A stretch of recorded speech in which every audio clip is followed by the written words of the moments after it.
Welcome to the American Home Contractors Podcast. Today we have joining us Allan York, General Manager of EagleView. Allan, welcome. Oh, man, it's a pleasure to be here, Dave. We don't get to see each other often enough, but every time we do, I always look forward to it. Me too. Yeah. Me too. Thanks for coming down. So we're going to talk about EagleView. We're going to talk about autonomous drones and solar and all sorts of stuff. So I was thinking maybe we start with some history of EagleView. Sure. The history of EagleView was started a little bit before 2008. There was a contractor that came up with the idea. He saw Google Earth and decided he wanted to know if he could measure roofs from it. And the unique thing that he had was he actually had somebody that understood enough about computers, how to measure. And so they had a conversation about it. And what they came back with was that from Google Earth in only 2 dimensions, the accuracy that they would be able to produce wouldn't be sufficient. So, as legend has it, and there's lots of stories about this, so you take all of it as there's my story, there's someone else's story, and the truth is probably somewhere in the middle, but I'll be very close. They built a birdhouse, set it up in their garage, and from that birdhouse they took pictures from a variety of different angles, or the orthogonal, which is straight down, and then obliques from all different sides. And the brother-in-law who had the computer capability, he sewed all those images together and came up with the ability to create a 3-dimensional image that he could then measure with a great degree of accuracy, including all of the pitches, which is what was missing from 2 dimensions of Google Earth. Shortly after that, again, as legend has it, they found a company called Pictometry, which was taking imagery for counties around the United States, but they had a very unique capture process, and that capture process included those oblique images that they weren't being able to get anywhere else. So EagleView, one thing led to another. EagleView signed a contract with Pictometry that was guaranteed to continue in forever as long as they paid, and they quickly became Pictometry's largest customer, buying the imagery, creating these maps, and the first customers were the insurance carriers. They went after the enterprises first, and then the contracting business came later. As a result of it, we were building the maps on why can't we sell these to roofing contractors. So we started a small little group that was roofing contractors. And then, that carried on for a little while. I joined the company in 2015, and at that time, the construction side of the business was probably 1/5 the size of the carrier side of the business in terms of total revenue and the number of reports that were being bought. And now we're almost twice as flipped the other way. We do close to twice as much business as the carriers do on the construction side of the business. So it's been a whirlwind, and it's been a great adventure. It's a great place to work. It's forward thinking, and it's just when you go into the market with the product that you know is the best product in the market, it's always a comfortable feeling. So. Do you know what inspired the founder of EagleView to get started? I heard a story about driving through LA traffic to go running appointments, and I don't. Many people in the industry may know him. I think his name is Dave Carlson. He's still pertinent around the industry. You see him at IRE and a few other things. So if you see him, you can ask him what motivated him to come up with him. Because I don't know the answer to that. But I heard he was running appointments, and he was so tired of the traffic that he was like, "There's got to be a better way. There's got to be a better way to measure a roof. I don't have to drive 3 hours one way just to get up on a roof and measure it to provide an estimate. There's got to be a solution." That's what I heard. It very well could be. And like I said, there's my story, there's their story, and the truth's somewhere in the middle. Stories. But if you ever wanted to find out, that's the guy you need to talk to. Awesome.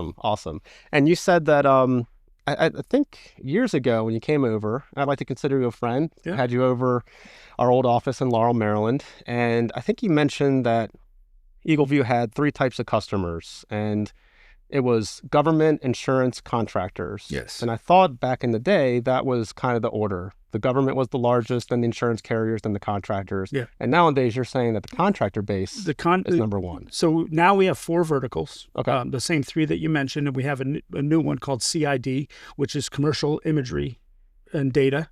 And construction is the largest of the 4 verticals now. Government is second, and insurance third, and then CID is is our. Now, what's the reason for that? Is it because contractor base is growing, government shrinking, or Actually, it's because people got sick of using tape measure.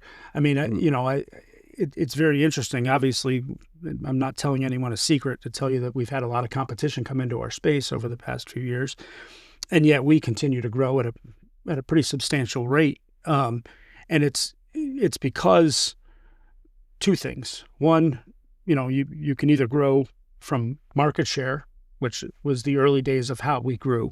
But now, percentage-wise of market share, we probably lose a little bit of traction every year as competition becomes more robust. That's just the natural phase of things. However, more and more customers are not using tape measures, are not thumbing it. They want that more accurate bid. And if you think about the influx of either the platforms that the distribution's putting online and or the CRMs, now people aren't, using the thumb method, putting that looks like it's 13 squares and I charge $400 a square. That roof is going to be $5,200. That's gone out the window now. Now they are utilizing every line length. They're taking it in as an API. It's going into their CRM system, and they're coming out where they actually know the exact margin on every aspect of what they do. And that just compounds itself on more and more people leaning on these solutions that are in the market, EagleView being one. Yeah, it's pretty unbelievable to think that people are still using tape measures. Yeah, well, right now. And the funny thing is when I say this, everyone looks at me kind of like the guys that still do, because I run into them. They want to tell me all about the fact I can't be as accurate, and my answer to them is you're probably right. Like if you want to take the time to accurately measure every single line length, you can get more accurate than I am. But I'm here to tell you that on the last 300 roofs you've been on, you put the thing down, you go down, and you get close enough. And if you're within 6 inches, you think that's good. And I'm well within 6 inches. So I would argue that, the roof data that we supply to the market is more accurate than the tape measure will give, just because of the human error that comes with it. Not that you couldn't be more accurate. You certainly could, but to a very, very light degree. And why would you bother? Mm-hmm. Now, typically, does EagleView round to the nearest foot and they round up? So this is interesting, because the carriers over time have told us that they want to use one of our competitors because they give the inches. The history behind this is that we didn't want our PDF to be overloaded with data that you said so much stuff that you couldn't read it. The summary data that you get at the end of the EagleView report is to the closest inch. So when we do the mathematics of it, we are absolutely going to the closest inch. In fact, if you wanted your PDFs from EagleView, which are changing soon, we're going to be going to a digital delivery model. But if you wanted your PDFs to have it to the closest inch, we can, at the check of a box, we can make sure that every PDF that comes to American Home Contractors had it to the closest inch. Mm-hmm.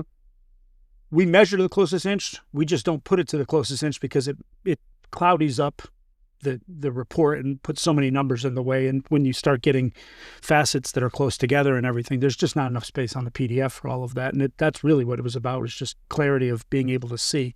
But forever, we're now, the imagery we're collecting now in very, very high level number of cases is 1 inch per pixel. So, we're within 1 inch on every measurement when our imagery is to 1 inch per pixel. Like, you can't be off by more than that. And when you watch our techs work and you see how they're looking at 5 pictures at once on a computer screen and they put a ridge line on, well, if that ridge line on the photo that they're putting it on looks like it's accurate, but then you look off to one of the obliques, you would notice that if it's not accurate, you will absolutely be able to see it hang off the edge of the ridge. And if you can't right away, as soon as you put the rake on, the rake would be hanging off the roof. So just the sheer mathematics of the way we put things together make it so that it 100% has to be accurate. And unbeknownst to most people, these are still very human interfaces, and there's checks and balances and quality control that goes into every one. One of the reasons we don't turn them around in 5 minutes is because we take the time to make sure that they're right. Cool. And you guys are by far the most accurate. We've used a lot of different measurement services in the past, and we've always determined that EagleView is the most accurate and the most trusted. Well, That's why I like to think we're a good customer. You are a good customer. Yeah. And you're very forward thinking, which anytime we're trying something new, you've always been to one of my go-tos, because I know if I say, hey, Dave, this is new, not only will you try it, but you'll get the feedback and you'll give us meaningful information back. So it helps us progress. Oh yeah. We love you guys to keep, revising the product, making it better. Now, can we go back to aerial imagery and like the beginning of that? I think you showed me some images earlier with like a homing pigeon. Yeah. So to it. I gave the images to these guys. So it's if we could put it up, that would be fantastic. I don't know, but the earliest imagery I think was taken from a hot air balloon, and it was you sent a camera up on a timer that once the hot air balloon got to a certain height or whatever it was or time, it was going to snap a picture and it would get one picture or so. That happened before the turn of the century. But I think in the 1920s, if my memory serves me correct, or in that era, there was somebody that started putting cameras on the chest of carrier pigeons, and the carrier pigeon would fly and the camera would take pictures. And then when they came in, he would develop the film and see things from the sky that you don't normally see. And then that progressed, and then eventually somebody put it on an airplane, and one thing leads to another. But if you were to go into our labs and see the cameras that we're working with today and how they operate, just like anything else, this technology has gotten better. It's really incredible what we're able to capture from the sky and the use cases. I mean, one of the things that I think is just nonstop, as I mentioned, that we have this CID division, this commercial imagery and data. In a lot of ways, they're the boiler room for new ideas, the creativity of new ideas, because they don't really have a set market that they're going after. They're selling imagery and data to anybody who wants to buy that, from real estate to telecom you go across the board. You think about, where does Verizon put their next tower? Well, Verizon knows where they're going to put the next tower, because with EagleView imagery, they know how many trees are in the way, if there's a mountain in the way or whatever it is. They can see line of sight to the number of single-family residences that they can reach, or the highway that they can reach, before they build that tower. So, it gets really creative, and it's not us that's the creator. It's our customers that tell us. So there's bug spray companies that use it to figure out the volume of homes. Same thing with HVAC contractors. There's a whole bunch of data that we can provide that allows a HVAC contractor to do a manual J calculation. The use cases are just endless, and it's all because what makes us truly unique in the market is that core competency of being the best capture and developer of the imagery in the industry. Those are, if you were to really boil it down to what does EagleView do better than anybody else, we capture high-quality imagery from the sky, and we have a GIS department that knows how to sew it together faster and better than anybody else. And how do you guys do that? You guys have your own fleet of planes? Yeah, we have technology. We do. We do. We have our own fleet of planes, and we manufacture all of our own camera systems in-house. We've got in our corporate headquarters in Rochester, New York, we've got a entire division there that's designing lenses and putting together the camera systems, and how all the hardware is put together there. The mathematics of what elevation are they flying and how do you sew it all together all comes out of there. And GIS, Rochester, New York, interestingly enough, is the hotbed for imagery and GIS, and a lot of it has to do with the fact that that's where Kodak originated. But then the colleges that were there were supporting that. So Rochester Institute of Technology and University of Rochester have two of the best GIS departments anywhere in the world. So that's our core talent base and the people we're drawing from to help build us into the future. How do you find the pilots for these planes? So that's a really kind of I wouldn't say it's a dirty little secret. It's not a dirty little secret, but it's actually really one of the more mutually beneficial relationships there are in any business anywhere. If you want to become a pilot, how do you do that? You have to take some tests and get your license, but then you also have to do your airtime, and then you have to put in a certain number of hours. Well, for most people who want to become a pilot, you can do that either through the military, or you can pay to rent or buy an aircraft so that you can get your hours in.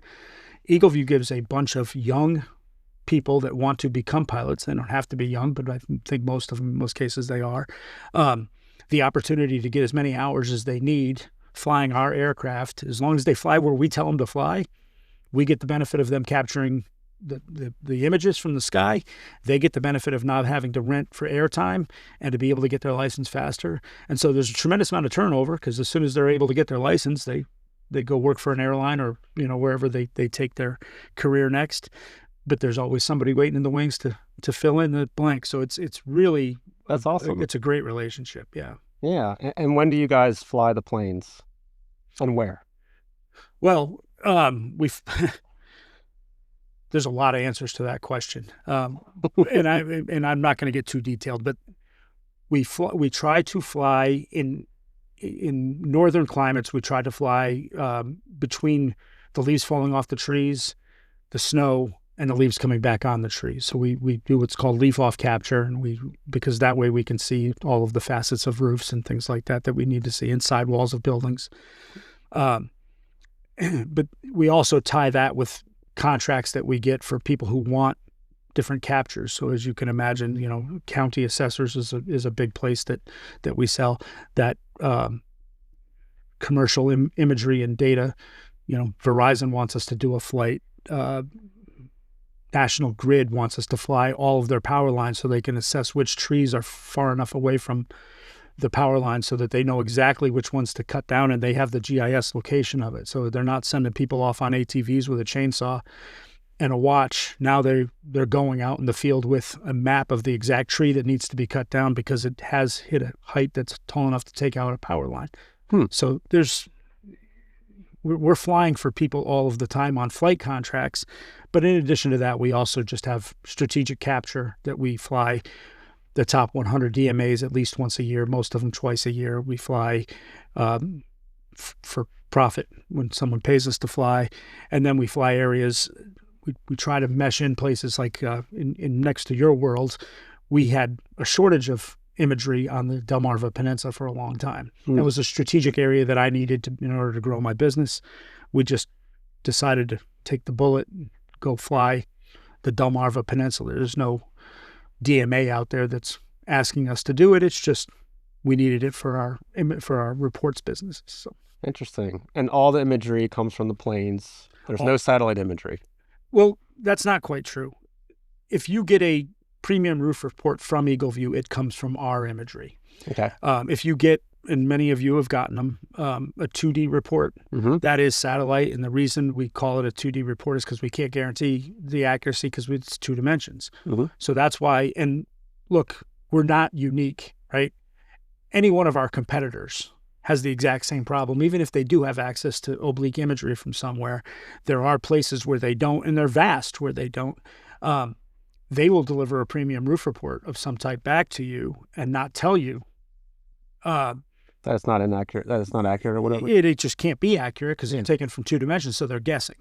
Where we won't guess, we'll tell you we couldn't get it. However, we give you the framework that if you go in and put in the accurate pitch for each facet, it'll automatically build, and then it will be as accurate as any other EagleView report you could buy from us. So if you could speak to it, how does that work with the technology and the 3D imagery versus the 2D? And obviously there's algorithms and there's geometry involved, I'm assuming? There's 100% there's geometry involved. I don't know that I can verbally explain that. I think you'd need a video to really understand it, but I'll try to paint as close a picture as I could. I stated earlier that our techs are looking at 5 separate images when they're building out a premium roof report. And every time they put a line on a rake or on an eave or on a ridge, that line is not just showing up on the picture they're drawing it on, it's showing up on every picture, all 5 pictures. And so the accuracy comes from if any one of those are off on any one picture, as soon as you try to tie it all together, the red light goes off and says this thing doesn't line up somewhere.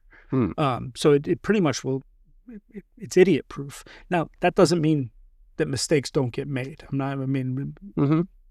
But our track record says of all the EagleViews that go out versus the number that come back to us, it's well over 1 in 10,000 reports that people claim aren't accurate.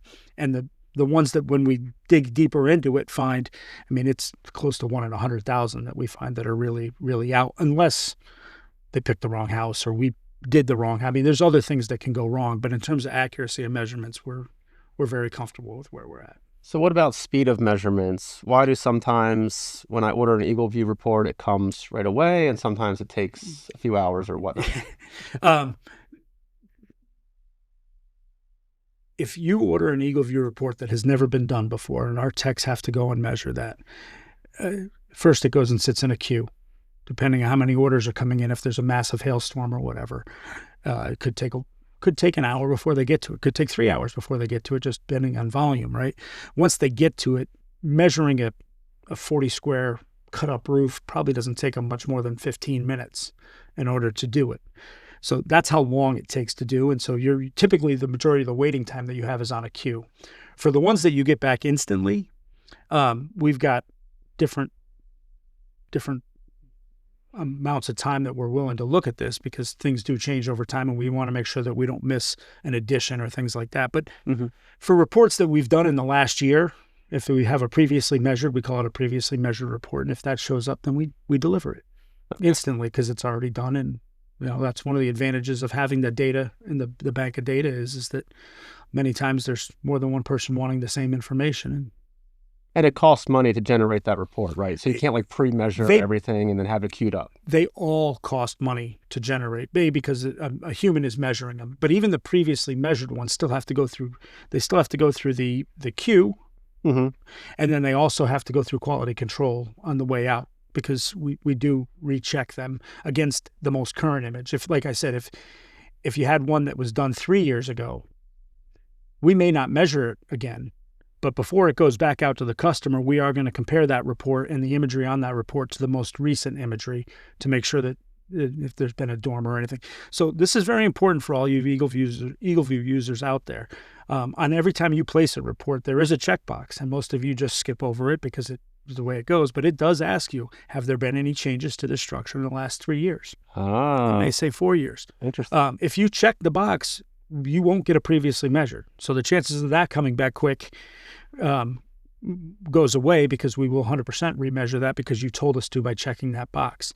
If you just breeze over it, and the house, the last time we did it was 2009, and there's been an addition, we're going to turn around a previously measured report. We're going to QC to make sure that everything lines up, but we may not check it again because you didn't check the box. So that's kind of our telltale, and it is our ask of our customers that if there's information share it with us, and then we'll make sure that we get it right. Is there a way to automate that process entirely, or is there always going to be a manual human being in the loop? So this is kind of an interesting thing. There are ways to automate it, okay? But there's what goes into this that really has continued to make sure that we have a human doing it. We do have machine learning doing certain parts of the process. We have machine learning probably doing the footprint, the perimeter of the roof from an orthogonal image, top down. That takes up time that the tech doesn't have to spend to draw that. However, every time we capture a picture, that picture is being captured from an airplane that's at a different altitude. Now there's an altimeter in that aircraft that tells our techs how to make sure they sew all the images together. But sometimes we have 1-inch imagery, sometimes we have 2-inch imagery, sometimes we have 3-inch imagery, and each one of them has their benefits, right? You have 1-inch imagery, it's extremely clear, but you have 3-inch imagery, you can collect that a lot faster. So if you have vast areas of space, trying to build a machine learning program that's capable of taking all that mathematics, all the different sizes into account and be the same. Now, if we ever got to the point where we got so good that we could capture everything we wanted at our highest absolute quality imagery, that becomes a lot easier. But then the customer would feel the negative output of the areas where we need the speed, we wouldn't have imagery. So quite frankly, it's a balance of both, but to be able to get machine learning to do it accurately every time, which again, you had made the statement earlier that EagleView is the most accurate. Mm-hmm. These are the reasons why. Our competitors are putting machine learning stuff on this, but they have the same problems, and that's why you don't always get the same results that you get with us. Interesting. So it's about flying the same altitude Yeah. and taking the same types of pictures, Types of right? pictures. 1 inch, 3 inch, or whatever. Yeah, and the different camera systems that you're using. So, for instance, if you're flying 1-inch imagery, you can fly with a more telescopic lens, but every time you make a path, you may only be catching 700 yards, and I'm making a number up, but you may be only catching a path 700 yards wide. Whereas if you're flying 3-inch imagery, it isn't just a multiple of 3, it's a multiple of 9, because we were talking about square inches.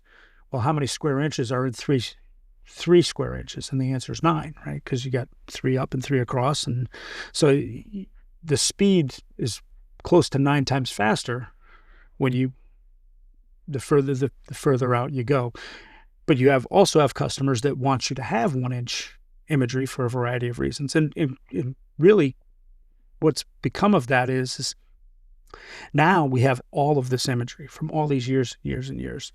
And with the advent of machine learning, now we can pull all kinds of information out of that. So if you had a house that was re-roofed in 2008 and then re-roofed again in 2020, we are teaching the machine to look at the imageries of that house and tell you that. And so in the future, you will, when you get a report, you will be able to see when the last time this roof changed. Oh, cool. Yeah. So that's something that's very How close real. can you guys zoom in on the house? It's 1 inch per pixel. 1 inch per pixel. 1 inch per pixel. So you can see like the granules on the shingles? No, you can't see the granules on shingles. So, So what about hail hits? well, hail hits we can see from drones. That's what the drone program is all about. Okay. That's a whole different story. Damage detection, not so much. However, roof condition in general, we have been able to teach the machine a rating score of 1 to 5. So, 1 being very high quality roof without any noticeable difference. 5, and there's a variety of things we look at, right? Is there debris on the roof? Is there missing shingles? Is there, on flat roofs, certainly, is there any ponding? There's all kinds of data points, and the smaller the number of inches per pixel, the higher the quality of that scoring system will be. And it's really the future of where we're headed. Now, if the beauty of machine learning and artificial intelligence and the speed at which it's moving is that things are getting faster and easier to do. The downside of that for several businesses, and I don't think that Roofing Contractor necessarily falls into this just yet, but if you're a software company, and we have lots of partners that are software companies, it's going to be kind of scary. I mean, if the day ever comes where American Home Contractors can talk into ChatGPT and say, build me a CRM, and then when it does, and you say refine it to build a tighter margin, and you just keep talking it through this thing. Mm-hmm. The future of those businesses, I think, is concerning. Yeah, for sure. Because I think our bread and butter is the fact that our core competency is gathering imagery and sewing it together from the sky, and that's an expensive proposition to get into, and it's not anytime in the near future that any machine's going to be doing. It's the data you have, right? It's the data that proprietary data and the patents and the algorithms and all that. That's correct. And so the future of where we're headed, I believe, is that we are going to be the data provider from an imagery perspective to all kinds of different businesses. And I think that some of the value-added products that we've built over the years will continue to service that market. It's very lucrative for us. But I think as we move forward, it's going to be more advantageous for us to find the people who do that best and supply them with the data, the raw data that they can utilize in order to come up with the solutions to the problems they're trying to fix. So they can build off the top of your platform. That's correct. Data as a service, right? Data as a service, that's correct. And I think that is the future of, long-term, why we will be around when others aren't, is because we are the owner of that data. So with the data, could I train a model to identify different types of roofs and do that myself, or are you guys going to still own that type of? So it depends on how much you want to pay for a license, I think, is what the future will tell you. Okay. If you wanted to, I think when you buy products from EagleView, I don't think that, we have probably 2 contracts in the market right now where we allow people to extract data from our imagery. Okay. But those, tens of millions of dollars in contracts. They're not. Because I want to find out where all the 20-plus-year-old roofs are. I want to find out where all the number 5 roofs are that need to be replaced. I want to find all the wood shake roofs that I can pitch them on a replacement. Well, good news is you can do that today, Dave. Excellent. We will give you roof condition today. We can give you type of roof today, and probably within a 18-month, 2-year period, we'll be able to tell you when the last time a roof that we had imagery on from before and now has been changed, because we'll be able to see the change detection differences. And I forgot the original question, but it was, I don't think we necessarily are in a race to, certainly in the roofing space, because we're such a predominant name, and we want to build off that, the equity that we have there. But if you were in the bug repellent industry, and you said, we'd sell you a contract that just gave you access to our imagery, and you could derive whatever data you wanted out of it. And that could be a rev share, that could be just a total value of contract, but there's a lot of ways to write that up. And I think in the future, we will have more and more and more of those as time goes on. Cool. Yeah, that's very interesting. What about like an X-Files? Do you guys have imagery that is, stored in like You've been thinking about these questions for a while. If you can zoom into that property and you can see some pretty interesting things, I'm sure. And I'm going to tell you 100% the truth on this. The rumor has it that there is an X-Files, that there are pictures that do not, when the GIS specialists are sewing the pictures together, if there is something on there that the world should not see, that could come back to haunt us, they do get removed. But story has it is that somebody has access to them. They're not giving them to me, so I don't know anything about it. You can't pay extra for those. Yeah, you can't pay extra for them. I don't think they're for sale. And we do our best to limit that. What is interesting is that because we've been at this so long, because we are the best at it, one of our, as you would imagine, one of our customers is the government. And so the no-fly zones that a lot of other companies, we get access to places. Now, that imagery is only available for us to sell to whoever bought it, meaning the government or whoever is allowed to have access to that information. And I don't know that this is 100% true, but I've heard this rumor, and I believe it's true, is that, like the White House and Fort Knox are like 2 of the only places where we haven't been allowed to fly historically. Fort Knox. So is there gold in Fort Knox? I have no idea. Oh, I guess you wouldn't know. You don't have the imagery. We weren't allowed to fly there, and I don't think you can see through the building anyway. But yeah, there's a couple places. I think Area 51's probably one as well. But but camps and Army bases and things that, other planes aren't allowed to go anywhere near, they want our information, and so they give us access to fly over those places. Interesting. So what happens when a hurricane comes through or a natural catastrophe? Does the government or insurance companies reach out to EagleView and allow you guys to fly there first to get some ground source data on, the devastation, the destruction, all that stuff? Like we have a business model built around this. We call it DRP, disaster relief photography, and it's when we know a hurricane's coming, we deploy assets to get as many of them in the area as we need to capture the area that we think is going to be affected. And so, hurricanes, hailstorms, they're all a little bit different in how you have to approach them. Hurricanes after a hurricane, if it's still cloudy, it doesn't do you a whole lot of good to go up in the air. And we've got competitors that will tell you they've got the first image of after. But if you were to go and buy their package, which we have done and secretly shopped, you'll see that you really can't see much. And when they show you a picture, it's like for the 1 second that they actually got a hole in the cloud that they got a picture. So you'd buy a lot of non-data. We get in the air as fast as we possibly can, post-storm, post any cat event. I think it's Cat 2 or higher. I think hurricanes certainly fit the bill.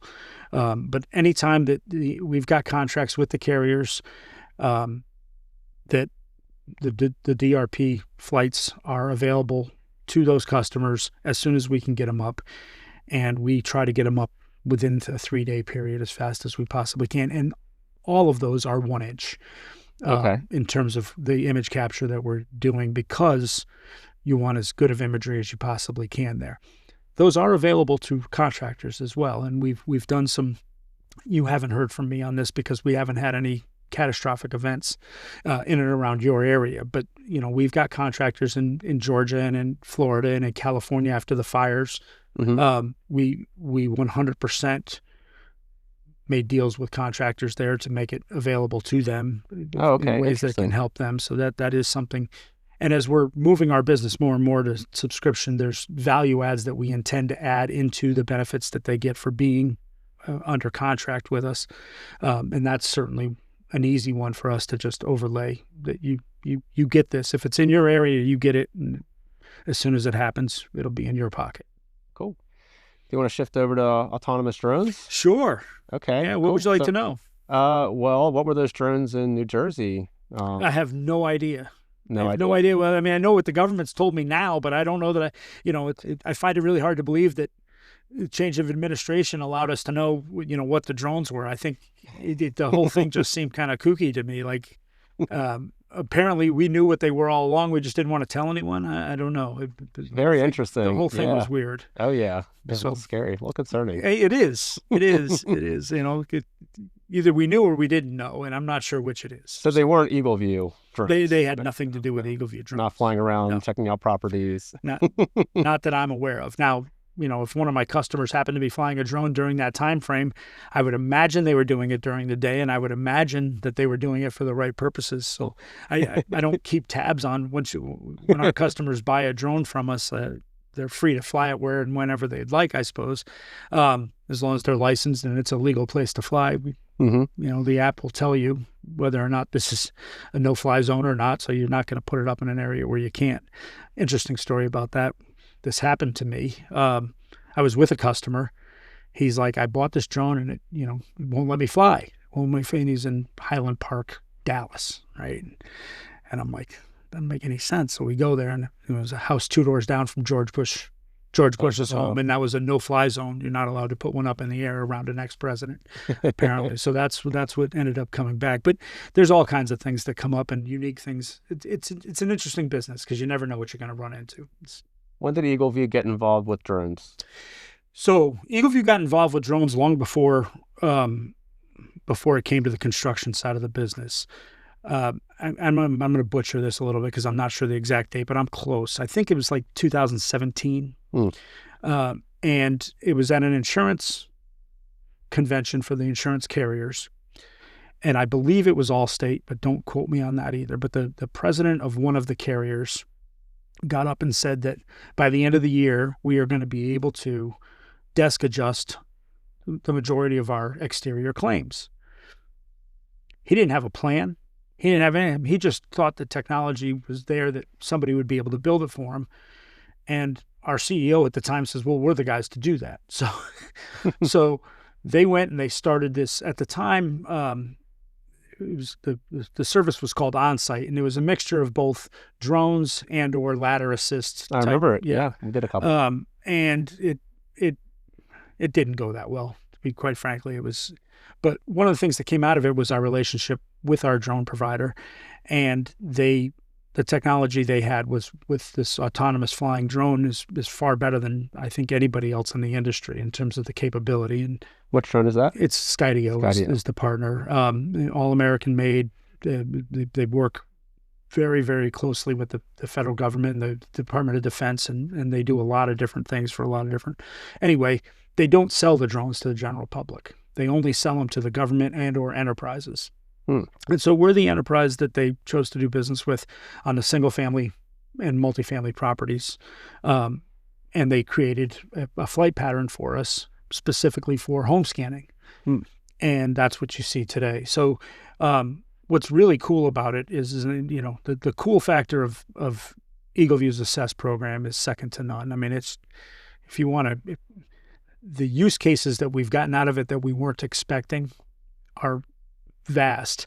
But ironically, I mean, certainly what it's made to do is scan for damage and be able to assess through machine learning whether or not you've got anomalies on the roof and what they are, and so on and so forth. And we get better at that all the time. That's a constant. We're constantly training that machine to get better and better at understanding what it is that it's looking at.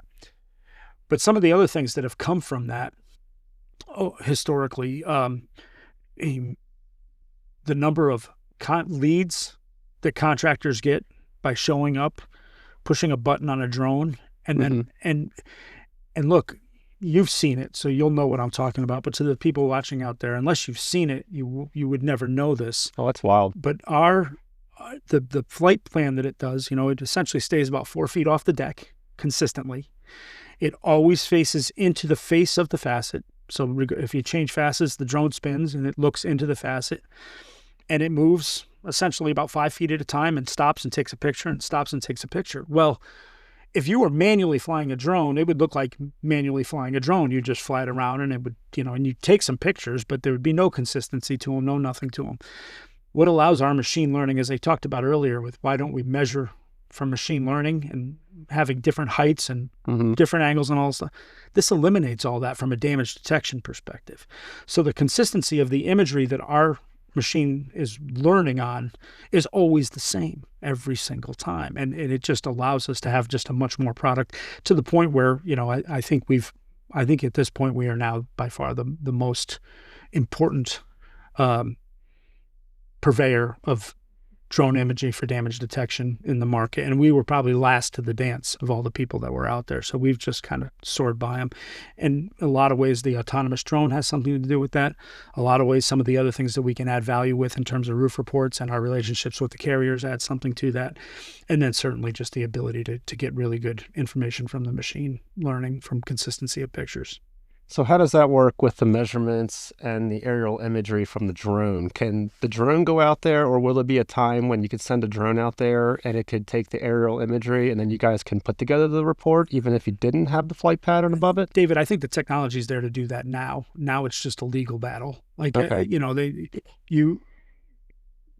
Part 107 license that you need to commercially fly a drone pretty much states that you have to have line of sight to the drone that you're flying at all times. So the laws would have to change to have non-line of sight. And then battery technology would have to greatly improve if you were going to carry any distance to get the drone to go capture. And it would have to last long enough to do the whole roof. One of the nice things about our program with the autonomous flight is that the drone does know in real space and in lat lawn where it is at all times. So even if you're scanning a big house, which you've had this experience before, and you run out of battery, the drone comes back, lands, you replace the battery, and it starts right where it left off. You have no, the only downtime you have is the exchange of the battery. You don't have to figure out where what you missed and what you didn't miss. It knows. So it provides a lot of stuff. But in terms of will we ever be able to just send a drone, it's more of a legal thing. I think the technology's there now. I think battery needs to come a little ways. But from a fixed wing perspective, you could. I just don't know that from a fixed wing is the most efficient way to capture imagery for damage detection. Okay, so right now it's on site only. Yeah. Got to have line of sight of the drone.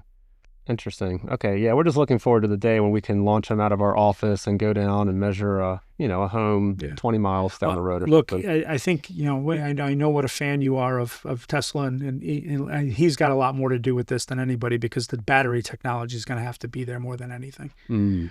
Okay. That's the biggest limiter at the moment. Yeah, I guess if you have a bigger battery, it's heavier, and you need a bigger drone, less efficient. Yeah. Okay. Yeah, that makes sense. Are you guys involved in anything else with the autonomous drones, or is it just with this access program? So it's assess. It's all right. We've done a lot over the past year on two fronts. We've done a lot to improve our machine learning to make sure that we're getting better and better at understanding the anomalies. The second thing we've done a lot of work at is being able to sew together the imagery from facets that are very large. There's complexities with that. So when you're doing an apartment building and such, when we first started, we could only sew together like 300 square feet maximum facet. Otherwise, the whole thing kind of got wonky. Well, that's improved greatly. And now we can do the majority of just about any multifamily unit. We are starting work on making sure that we can now get the sidewalls as well. So that you can look for that in the future in terms of damage detection. But what a lot of people don't know about our assess program is when you sign up for the all-inclusive one, you get a variety of things. You get, if you fly the drone, you get your roof report for free as part of the package. You get your detection report for free. You get, what we call view, which is just random images of the of the home, so you can get your beauty shots for your marketing before and after, things like that. Nice. So there's value there. We see that taking the next step when we move to the sidewalls for damage detection. Now you can be able to get your measurements for wall data as well and things like that. So there's some good things coming. And then the final phase is going into the flat roofing world. And the flat roofing world is a little bit different because, quite frankly, there's pretty good solutions now for that by flying it yourself. They're not flying it for damage detection in most cases. They're flying it usually for thermal. Yeah. Are these infrared drones? There are infrared drones. The Skydio drone that we use for house scan isn't big enough to carry an infrared camera. Okay. Skydio does make a drone big enough that we have access to. We just haven't put in the time to get the autonomous flight there and or the machine learning that we want from it. But that's coming. That'd be kind of cool to we want to inspect solar panels, solar roofs, that type of stuff autonomously. Yeah, that'd be really cool. Well, the solar panels we could do. You could do 100% just with a thermal. Yeah. Yeah. No, with a thermal camera. I mean, the being able to tell whether a panel's still good or not shows up like that with the thermal camera. And I think when we get to the point where we go to that thermal route, I think that, the partners that we have today, I mentioned National Grid. Well, National Grid has a lot of fields full of solar panels, right? And right now they have to send somebody out there to check them and all this other. We're going to solve that problem in an instant and be able to fly that field every day. And they'll be removing panels that are either causing the system to slow down on the regular. Oh yeah. And a lot more efficiently. So there's a lot of future in the assess program. That would be great. Yeah, let's segue into solar. So what solar products does EagleView have? And I mean, how much more involved are you guys going to be in solar? Yeah, I don't think we're planning to get out of solar. So we've got a couple different things about our solar program, but the first and most exciting thing about our solar program has been the True Design platform. We talked about the different imagers that we take and being able to understand the pitch of facets and so on and so forth. Well, when you're taking those obliques and measuring against the orthos, you also know the height of trees, the height of chimneys, the height of buildings next to it. You put all that into a mathematical equation without having to use LiDAR, where you're guessing based off of, it's just open source LiDAR information that could be 50 years old, or not 15, not 50. You have a very accurate understanding of where the shadows are being cast. So what True Design does in a nutshell is it makes a three-dimensional model of the home, as we do with everything we do. But then it takes into account the flight path of the sun 365 days a year, every 15 minutes. And minus a cloud being in the way, which I don't know how we would model that out, but no matter what you're doing, you got to figure out a way to model that out. We know exactly where all the shadows are cast every 6 inches on a roof, 365 days a year, every 15 minutes. That's cool. So when you talk about the accuracy of an EagleView report to begin with, which you had already stated you feel it's the most accurate in the industry, you start with that level of accuracy, and then you start placing solar panels on that roof in a way that you also know the SAV and the TSRF of what each panel is generating because of this modeling. You can look at it from, I need to generate 8 kilowatts, or you can look at it from, I only want to install 15 panels, or you can look at it from, I only want to install on on facets that are not facing the street for beauty reasons.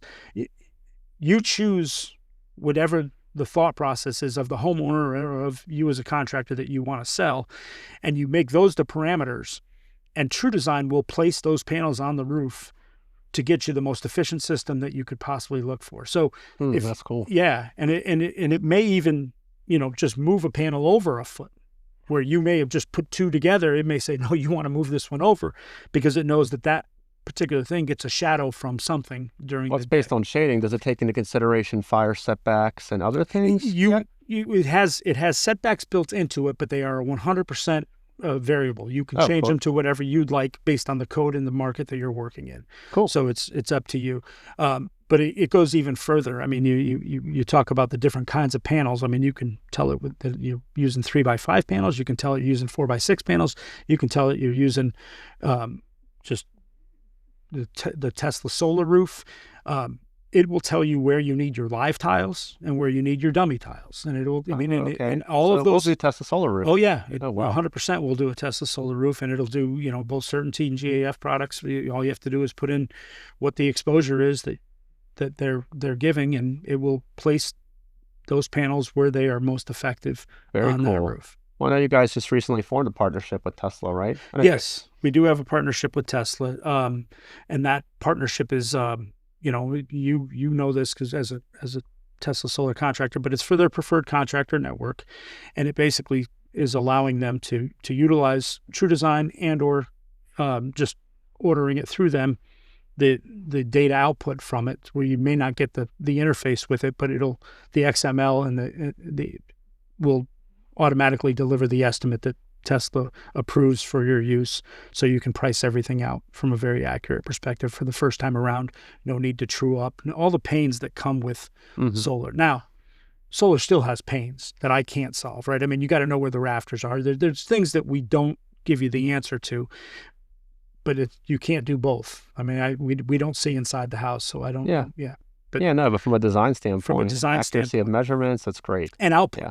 I mean, you're combining the accuracy of the measurements with the accuracy of the output, and that's where this thing went really wrong. And over the last 18 months, so I'm a believer that solar's ripe for this comeback that I think is going to be magnificent.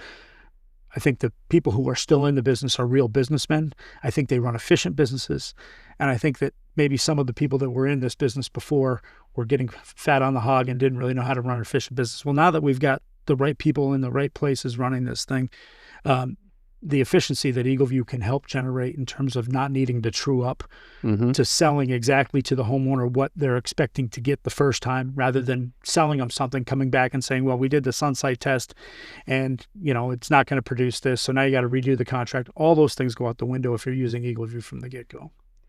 So are you seeing more roofing contractors adopt solar since you guys have been more involved? I would love...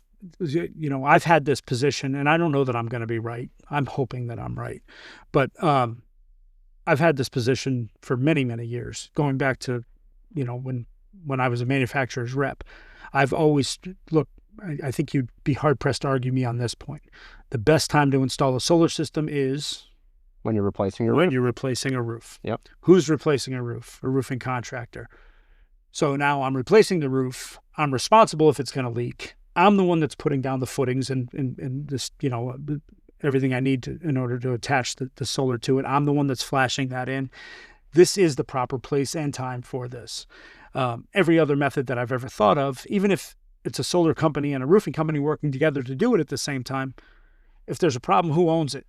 And either that has to be contractually obligated up front, and even if that is the case, you start to have too many problems. The next thing you know, you're just like, I'm done with this and I'm out. But if you own the whole entire process, it's done right. It is the proper way it should be done. And my position on this has always been, I truly believe that eventually the roofing community will own the solar space. And we're seeing that in what I wasn't expecting. And unfortunately, I should say it's not unfortunate, it's just the way it went. The solar industry took kind of a little bit of a downturn over the past 18 months. Interest rates. Yeah, interest rates had a lot to do with it. But I think some of the efficiency things that I talked about had a lot to do with it. But what we saw happen at that time is the guys that were running really good businesses and really efficient, what did they do? They all started roofing companies. Yeah. And so it wasn't so much that the roofing company was owning the solar space. It was kind of the opposite. The really good, well-run solar businesses were getting into the roofing space. We saw that locally, yep. Yeah. So eventually, who wins that race? It's going to be who runs more efficient businesses. And I think in some cases that'll be the solar companies. In some cases it'll be the roofing businesses. That's the part I didn't see. I really thought it was going to be the roofing businesses that dominated it. I mean, it seems like things are continuing to come together, roofing and solar merging together. Yeah. So, like you said, I mean, it's very tough to operate independently at this point, doing Sure just is. solar or just roofing, because you want to own that rooftop. Yeah. And look, you probably know this better than I ever will, because this isn't a world I live in, but you probably tie the electrician into that same discussion. Yep. Roofing, solar, electricity. Yeah. Yep. All combined. So, do you want to do a quick run through of EagleView's products, pricing model, and where you guys are heading? I want to talk about data a little bit too, Let's do it. because we didn't really talk about that, but Okay. we touched on it here and there. But we talked about the different data points that we can take from imagery, and that could be a variety of things. Like we talked about roof condition, and we talked about roofing materials, but it can be anything. If you're in the pool business and you clean pools for a living, I can tell you where every single pool is without you having to go through Google Earth and look for yourself. I can just deliver those addresses. Are you guys measuring pools too, or just have the imagery for it? We just have the imagery, and but the machine knows what a pool looks like, Okay. and it'll tell you all the addresses that Yeah, are pools. this place has a pool. Yeah. Yeah. Where the fire hydrants are. If you're buying a house and you have lived through a fire at some point in your life, you have an emotional connection to knowing that if there's a problem in your house, it'll be able to be taken care of. Ahead of time, the real estate companies know ahead of time that how far away the closest fire hydrant is. So how many pothole covers are there in Silver Springs, Maryland? How many? We know, right? I mean, I don't know sitting here, but if you want that information, we can provide that for you. Oh, so if you're the town manager and you're trying to decide whether you need to buy 3 or whether buying 400 of them is a good idea, we're the guys to talk to. So I mean, so you're truly, fencing, driveways, landscaping. I mean, it's endless. Wow. The places that we can go and the things we can do. And look, it's no more than just telling us, what do you want to have happen? What information do you want to know? And we're going to be able to build the tools to get you that information. So when you asked before, can anyone go and just derive? We're pretty protective of the derivative rights of what you can do with our imagery, unless you pay us for it. Now, if you pay us for it, and we can create a model where we can continue to make money while you're making money, then I think that'll happen. But if you just want us to do it for you, we can do that too. Okay. Yeah. I was just wondering if you could just give me the raw images, and then I could figure out a way to determine the age of the roof or what type of roof is on. The answer is yes, but again, it's the derivative rights. What's the value of that for us long term? Got it. If you're pulling that from our world, we're going to want to participate in that. Okay. So EagleView wants to, have the best data, but also wants to be able to manipulate the data or, optimize the data for general use. Yeah. Right. Okay. Cool. Anything else you want to talk about data? No, I think I mean, we touched on everything. And the last thing I will tell you is that we are having a pretty significant change in our go-to-market strategy. We are looking to move our revenue from this transactional model that we've had year over year, where you pay X number of dollars for a report. And the model that we want to get to is one where you're just basically giving us a monthly vig, and for that, you're going to get reports. And depending on the level that you want to go to, we're trying to develop something called EagleView 1. Mm-hmm. I'd say trying to develop, or we've developed it, we just haven't got it to the market yet. But you start with imagery, and when you sign up for EagleView 1, you have access to the imagery, and then from there, it's just what entitlements do you want access to? Do you want access to roof condition data? Do you want access to pool data? Do you want access to being able to measure land for landscaping purposes? Do you want roof data, type of roof, measurements of roof, whatever, sidewalls, number of windows? I mean, are you in the window business at all? Mm-hmm. Okay, yeah. so right, so yeah. If you had a lead come in, and you just always had your EagleView imagery account up, homeowner calls you up and says, we'd like you to come out and give us an estimate. Well, you want to qualify that person before you just invest the time. If the person's looking at the imagery on screen, they can spin the house 360 degrees. They can look at it from the sides. They can count the number of windows, and they say, which ones are you looking to replace? And you can get the qualifications done. That's one way to do it, and you could do it that way. But if you wanted to market to somebody and you don't really want to go out there unless you think they're going to replace 13 or more windows or whatever that number may be, you may want the data. Just tell me all the houses that have 13 windows or more. We can provide that to you. So give me all the homes that have a wood roof. we can provide that to you because you want to go out and sell them a solar roof and you know that they're going to replace it with something expensive. So it's, there's a lot of use cases coming down the pike, certainly for the roofing community. They've been so good to us and so important to us that we want to make sure we continue to serve that market to the best of our ability. Very cool. And when is this rolling out?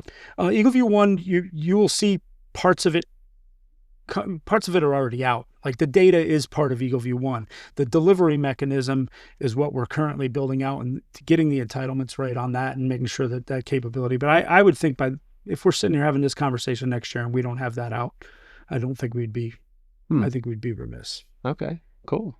That's exciting. Yeah.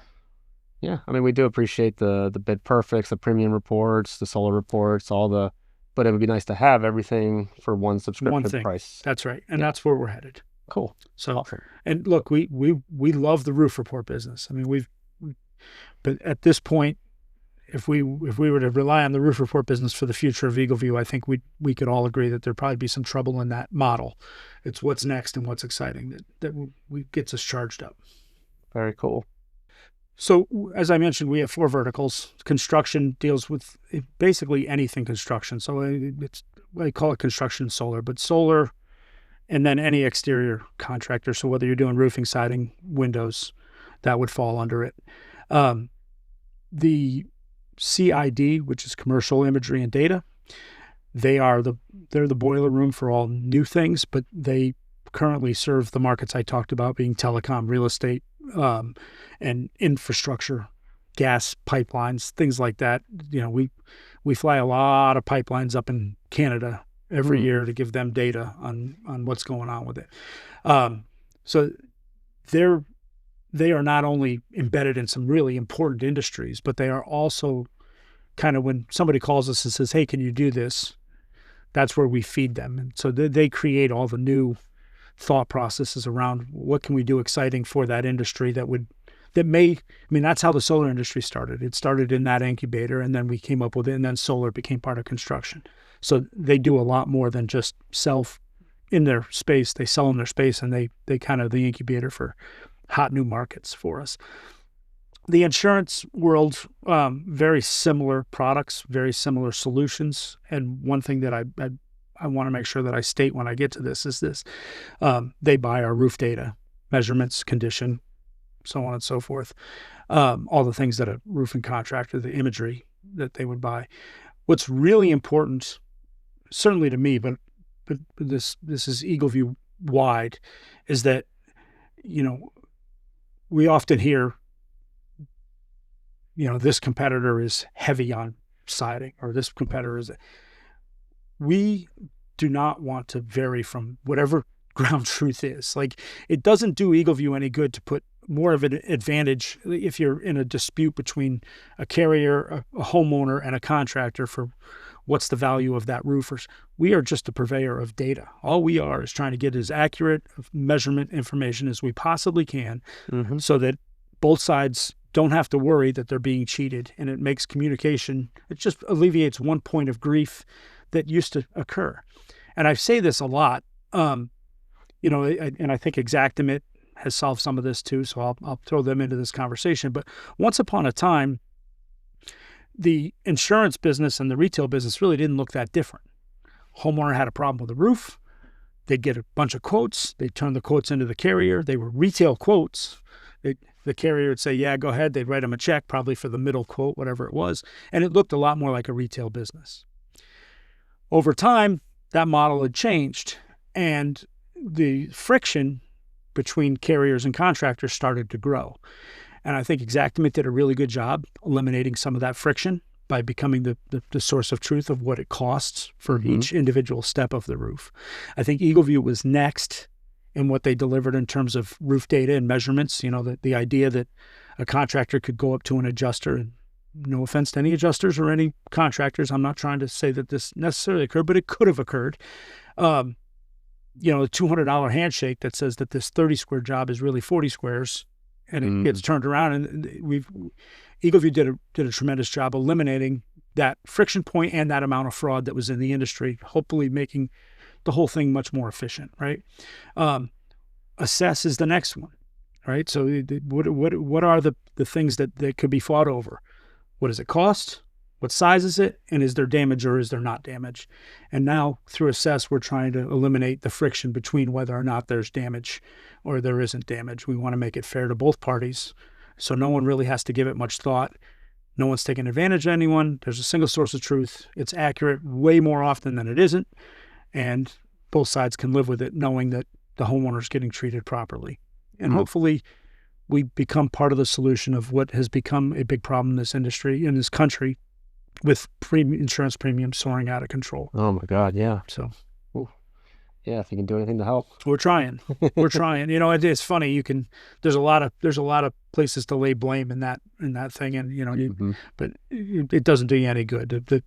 You're better off just trying to find a solution. So that's what we're after. Yeah. So we are a keeper of data. Yeah. Now our data happens to come in the form of imagery for the most part. And that imagery makes us very, very, very important. I like to tell people I'm very important to Marriott and I'm very important to Delta Airlines. They love me. They think I'm very, very handsome because I spend a lot of money at both over the course of the year. AWS thinks EagleView is very pretty. We spend an awful lot of money storing tremendous amounts of data in the form of imagery with AWS. Once it's there, extracting machine learning, I don't know that you don't need to store that information once you've extracted it, as long as you can extract it again every single time. So the use case may be different every time, but the core element that we need to store is the imagery itself. And then what you pull from it could change every single time, or it could be the same every single time, but the cost structure doesn't change once you've got that storing there. Well, we use EagleView for our measurement reports when we're going out to do estimates. So, when someone calls in and wants a roof estimate, we'll order a bid perfect, but eventually we'll have some subscription model where we'll have access to all the data. But for the time being, we order a bid perfect and it gives us the rough square footage, and we're able to provide the homeowner with an estimate based on that data. So when we go out to meet with the homeowner, we give them an estimate based off of the square footage. And then from there, if we earn the business of the homeowner, then we order a premium report, and that has much more detail in it and accuracy. And we're able to put that into production, order the materials. We have an integration with Roof Hub through SRS, so it's seamless and it's easy. And we're able to produce the job based on that data from EagleView. So yeah, it's and EagleView is the most accurate. So, if you were to try to save money by using, a less accurate, less expensive aerial provider, if you're off a square or two or just, a few pieces of material, that adds up much more quickly than the cost of a report. So it's better to be as accurate as possible. And especially moving to the subscription model, that makes it even more advantageous to just be partnered with EagleView, in my opinion, because you'll have access to the most accurate data and you can use it for whatever you need. If we need the solar data, if we need just the quick squares to go out and just give a rough ballpark estimate to the homeowner before sale, or if we need the full in-depth measurements, linear footage of rakes, valleys, hips, ridges, and so forth to order the materials for the project, we'll have access to all that information. We won't have to onesie twosie it with, this report, that report, the other report. So yeah, that's kind of the life cycle of how we use EagleView. And for the solar, we use the solar reports to determine the shading, determine what mounting planes would be best suited for solar. I wasn't aware that Tesla Solar Roof was integrated in that, or at least I think they were trying to do it when we were getting involved, and it was really kind of funky at the time. So it's there now, and it the thing that's funky about solar, the Tesla, that's different than the other solar providers. For every one of them, all you really need is the size of the exposure. Yeah. So, if it's a shingle, is it 39 3/8 by 5 and 5? I think it was like doing it vertical or something, and it wasn't doing it horizontal. Well, it was weird. It may have been weird the first time, but the other complication that you get with solar is which tiles are passive and which ones are active, and so we've got that worked out as well, so you can identify exactly which ones you want as live. Oh, that's amazing. Yeah. Okay, yeah, we'll have to revisit that. Yeah, so that would be another use case where we'll start to use that.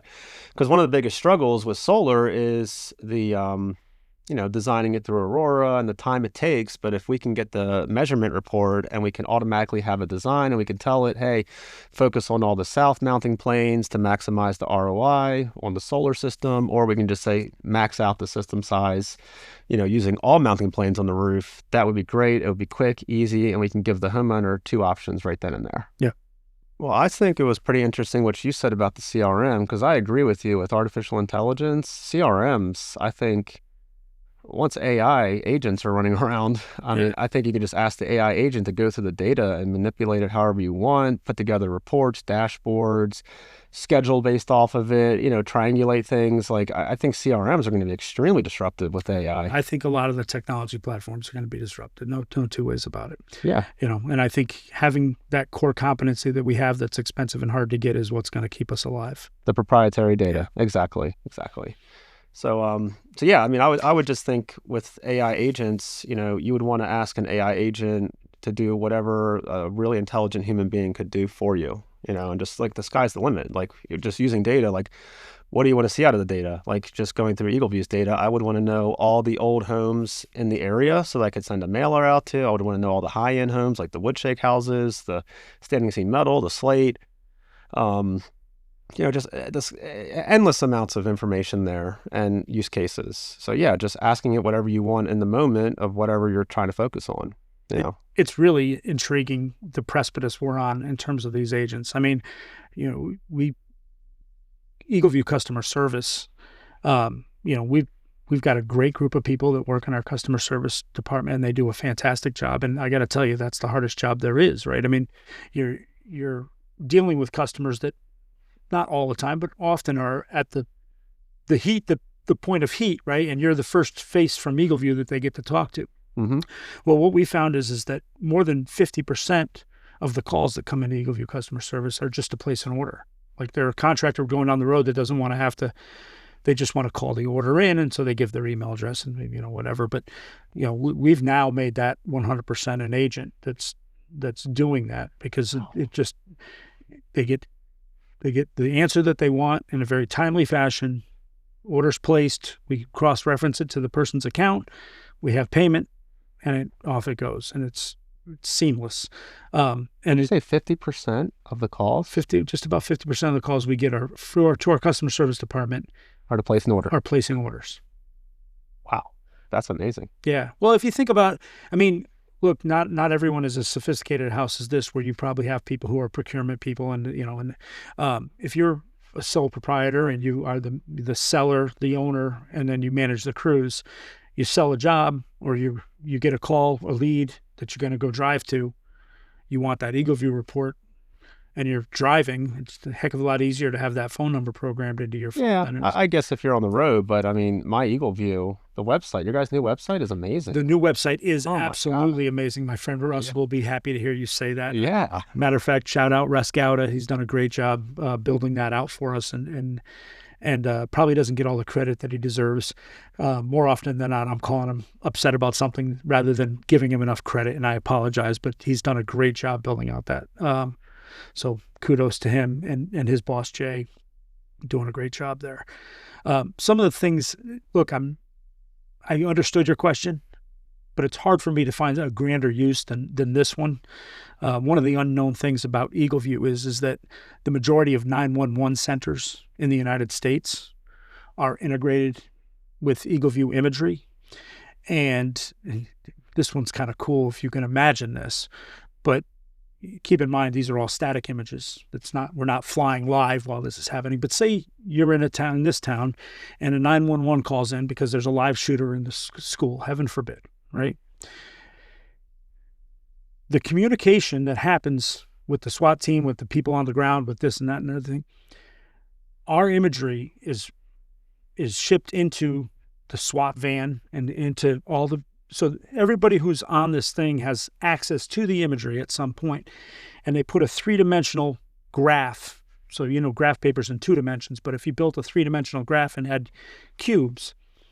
So now, historically, if you're in that situation and the shooter's by the back door on the left-hand side or on the south side or whatever, you used to say, door 2, south side, and you try to give some kind of coordinates so that everybody was speaking the same language. Now they say B36, and they know the cube, where the action is located. Everybody's looking at the exact same information. If you go up in height and it's a couple stories up, they can account for that as well. If it's a fire, you're going up. So, the idea that, I like to think, and my boss is very fond of saying, Mr. Dormeyer says all the time, we can, as EagleView employees, we can take a tremendous amount of solace in not only the number of lives that we've saved by people not falling off a roof, because quite frankly, the last person who should be on a roof is a roofing salesperson, because they typically have the wrong shoes and they're not really made for that. Mm-hmm. And those people did fall off the roofs, and how many of them don't now because of this technology, but also the number of lives we've saved from the 911 department. So we really have, more so than the business, what could be more valuable than that? Someone going home safe to their family every night because of things that we do. Yeah, no, it's that's pretty cool. Thing. Yeah, that's inspiring. Absolutely. And on that note, you guys both work with Tesla. Would you like to take a shot? Tesla mascot. That is a nice surprise, but I want the Tesla shot glass too. Did I not get one of those? That's the pieces that Nick brought in. Oh, okay. No, I'm just teasing. Of course, I would like some mezcal. That would be fantastic. It's after 5 o'clock, just in case anyone out there's wondering. Somewhere. All right. I like the bubbling noise. Yeah, I got a call here in about 15 minutes. So that's all right. You slept for that. Where is the clock? I don't know. 3:13. Okay. Yeah, you're good. All right. Cheers, Allan. Thanks for coming in. Thank you. Here's to 2025 being a phenomenal year. Absolutely. Here's the EagleView and American Home Contractors. That's it. Salud. Salud.